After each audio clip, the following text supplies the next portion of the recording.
अस्सलाम वालेकुम नाज़रीन, शान टीवी की स्पीड न्यूज़ में आपका इस्तकबाल है। मैं अफरा जबीन, पेश है आज की स्पीड न्यूज़। सदर जमहूरिया हिंद द्रौपदी मुर्मू ने राष्ट्रपति भवन में मुख्तलिफ अफ्रीकी और एशियाई ममालिक के सफ़ीरों से मुलाकात की और सफ़ीरों के जरिए पेश करदा असनाद को कबूल भी किया। 6 ममालिक के सफ़ीरों ने राष्ट्रपति भवन पहुंचकर सदर मुर्मू से मुलाकात की और उन्हें ये असनाद भी पेश किए। वज़ीर-ए-आज़म नरेंद्र मोदी ने श्यामा प्रसाद मुखर्जी की 125वीं सालगिरह के मौके पर सरकारी प्रोग्रामों का ऐलान किया। मोदी ने मुल्क को मुखर्जी की यौम पैदाइश के मौके पर मुबारकबाद भी पेश की और कहा कि कौम पहले के नजरिए को परवान चढ़ाते हुए मुल्क भर में 6 जुलाई 2026 तक 6 जुलाई 2027 तक 2 साला सरकारी जश्न मनाया जा रहा है। डॉक्टर मुखर्जी की 125वीं जन्म जयंती को हमारी सरकार 2 वर्षों के राष्ट्रीय उत्सव के रूप में मना रही है। ये पिछले वर्ष 6 जुलाई को शुरू हुए थे और अगले साल 6 जुलाई तक चलेंगे।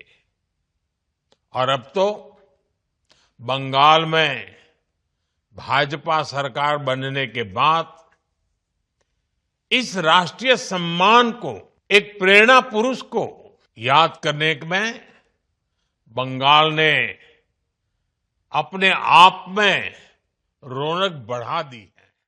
वज़ीर-ए-आज़म नरेंद्र मोदी अपने कौमी दौरे की शुरुआत इंडोनेशिया से की। सदर इंडोनेशिया सुयंतो ने जकार्ता एयरपोर्ट पर वज़ीर-ए-आज़म मोदी का शानदार इस्तकबाल भी किया। मोदी के दौरे के मौके पर इंडोनेशिया के बावकार एजाज से भी वज़ीर-ए-आज़म मोदी को नवाजा गया। वाज़ेह है कि वज़ीर-ए-आज़म मोदी का तैयारा जैसे ही इंडोनेशिया के हुदूद में पहुंचा तो इंडोनेशिया के फौजी तैयारों के स्टॉर्ट करते हुए वज़ीर-ए-आज़म मोदी के तैयारों को जकार्ता इंटरनेशनल एयरपोर्ट तक पहुंचाया। भारतीय जना सिंह के बानी श्यामा प्रसाद मुखर्जी की सालगिरह तकारीब में शिरकत के लिए वज़ीर दाखिला अमित शाह मगरबी बंगाल पहुंचे। कोलकाता एयरपोर्ट पर शाह का इस्तकबाल चीफ मिनिस्टर कोलकाता शुवेंदु अधिकारी ने किया। नेताजी सुभाष चंद्र बोस इंटरनेशनल एयरपोर्ट पर बीजेपी कायदीन और कारकुनों का भारी हुजूम भी मौजूद था। रेलवे मिनिस्टर अश्विनी वैष्णव ने बताया कि गरीब और मिडिल क्लास शहरियों को सफ़र की सहूलतें फराहम करने की गरज से रेलवेज में सस्ते खिदमात पर खुसूसी तवज्जो दी जा रही है। अश्विनी ने कहा कि अमरनाथ यात्रा के लिए 360 ट्रेनें चलाई जा रही है, जबकि ओनम के लिए 100 ट्रेनें चलाई जाएंगी। रेलवे हमेशा लो इनकम और मिडिल क्लास फैमिलीज की सवारी है, इसलिए बहुत ध्यान दिया गया है कि हमारे अफोर्डेबल सर्विसेज ज्यादा से ज्यादा बढ़े। और अब आगामी समय में पुरी में महाप्रभु जगन्नाथ जी का रथ यात्रा का पावन पर्व है, उसमें 300 से अधिक स्पेशल ट्रेन चलाई जाए। और आने वाले समय में to my friends in Kerala, I would like to share with you that we will be running more than 100 special trains during the Onam festival. Chief minister Karnataka DK Shiv Kumar ने बसवा कल्याण में दस्तूर हिंद के मेहमान डॉक्टर भीमराव अंबेडकर, छत्रपति शिवाजी महाराज और कर्नाटक की दीगर अहम मजहबी शख्सियात के मुजस्सिमों पर फूलमाला चढ़ाई और उन्हें खिराज अकीदत पेश किया।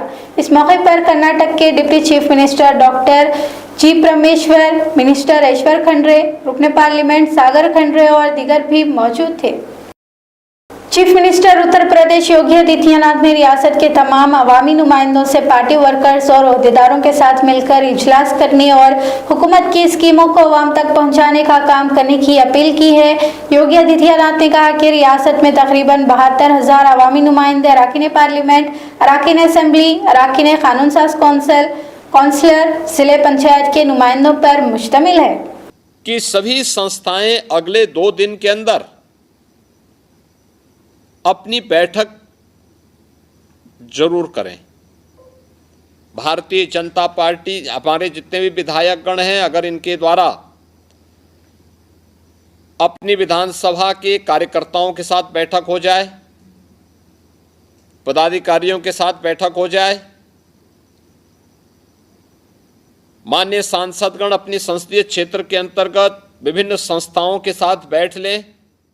उत्तर प्रदेश के साबिक चीफ मिनिस्टर और समाजवादी पार्टी सरबराह अखिलेश यादव ने कहा कि रियासत में बीजेपी के अरकान असेंबली अपने हल्के तब्दील करने की कोशिशों में लगे हुए हैं।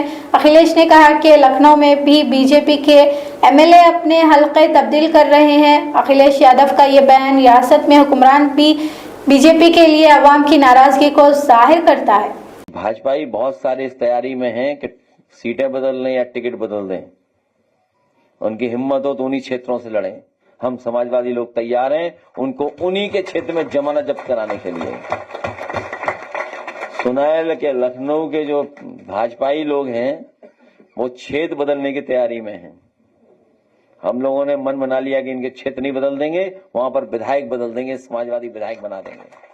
अखिलेश यादव ने लखनऊ में समाजवादी पार्टी के हेडक्वार्टर्स में पार्टी कायदीन और कारकुनों की जानिब से पेश करदा आम को न सिर्फ कबूल किया बल्कि पार्टी कायदीन और कारकुनों में आम के टोकरियों की तकसीम भी अमल में लाई। हमा अक़साम के आम की भी अखिलेश ने इस मौके पर नुमाइश की। सुप्रिया श्रीनेत ने राम मंदिर ट्रस्ट के इजलास में चंपत रॉय अनिल मिश्रा के इस्तीफा कबूल करने का खैर मकदम किया, मगर श्रीनेत ने कहा कि ये तमाम इल्जाम ट्रस्ट के खजांची गोविंद गरे की जानिब से किए जा रहे हैं, जो खुद भी जांच के दायरे में है। श्रीनेत ने यह भी कहा कि आरएसएस के उत्तर प्रदेश इंचार्ज कृष्णा मोहन को राम मंदिर ट्रस्ट का जनरल सेक्रेटरी मुकर्रर किया गया है, जबकि चोरी के इंचार्ज आरएसएस सरकार को हटा दिया जाना चाहिए था। इसके बजाय बदउन्वान लोगों का गलबा और भी मजबूत हो रहा है। राम मंदिर ट्रस्ट में चंपत राय और अनिल मिश्रा का इस्तीफा मंजूर हो गया है, लेकिन कुछ ऐसी बातें हुई हैं जो पच नहीं रही हैं, जैसे कि गोविंद गिरी कोषाध्यक्ष ने इन सब चीजों का अनाउंसमेंट किया। अरे उनकी खुद की भूमिका संदिग्ध है, वो खुद सवालों के दायरे में है। वो क्या कर रहे थे उनके कोषाध्यक्ष रहते हुए? इतने करोड़ों का चढ़ावा कैसे चोरी हो गया, कैसे डकैती पड़ गई? कंट्रोवर्सी भी है, वो अधिकृत थे नहीं थे, चेक साइन करते थे, कौन साइन करता था, इस पर भी बवाल मचा हुआ है। और यही नहीं, उत्तर प्रदेश पूर्वी के आरएसएस के प्रभारी कृष्ण मोहन को बागडोर सौंप दी गई, उनको महासचिव घोषित कर दिया गया ट्रस्ट का। आम आदमी पार्टी लीडर और रुकने पार्लियामेंट राज्यसभा संजय सिंह ने भी राम मंदिर हथियार चोरी मामले पर अपना रद्द-ए-अमल जाहिर करते हुए कहा कि पहले डाकू जय भवानी का नारा लगाकर आवाम को लूटते थे और आज के डाकू जय श्री राम का नारा लगाकर मंदिर लूट रहे हैं। पहले जमाने के डाकुओं को उम्र कैद या फांसी की सजा दी जाती थी, मगर आज के डाकू इस्तीफा देकर फरार हो रहे हैं। कांग्रेस पार्टी के student wing NSUI incharge Kanhaiya Kumar ने नई दिल्ली में एक प्रेस कॉन्फ्रेंस से खिताब करते हुए 3 मुतालबात किए हैं। कन्हैया कुमार ने कहा कि धर्मेंद्र प्रधान को इस्तीफा देना चाहिए और पेपर लीक माफिया से धर्मेंद्र प्रधान के रवाबित की जांच होनी चाहिए। 3 मांगों को लेकर के लगातार यह छात्रों की गूंज कैंपेन चल रही है। पहला मांग ये है कि धर्मेंद्र प्रधान ने जिस बेशर्मी से न्याय मांग रहे विद्यार्थियों को आतंकवादी और टुकड़े टुकड़े गैंग का बतलाया है, इसको कहते हैं कि यह सरकार थेथर है। इस सरकार को इस देश के लोगों की आवाज सुनाई नहीं देती है, इस देश के पेरेंट्स की चिंताएं दिखाई नहीं देती है, विद्यार्थी किस तनाव से गुजर रहे हैं इससे इनको कोई फर्क नहीं पड़ता है। और ये तभी संभव है जब पेपर चुराने वाले माफियाओं का संबंध मंत्री से हो।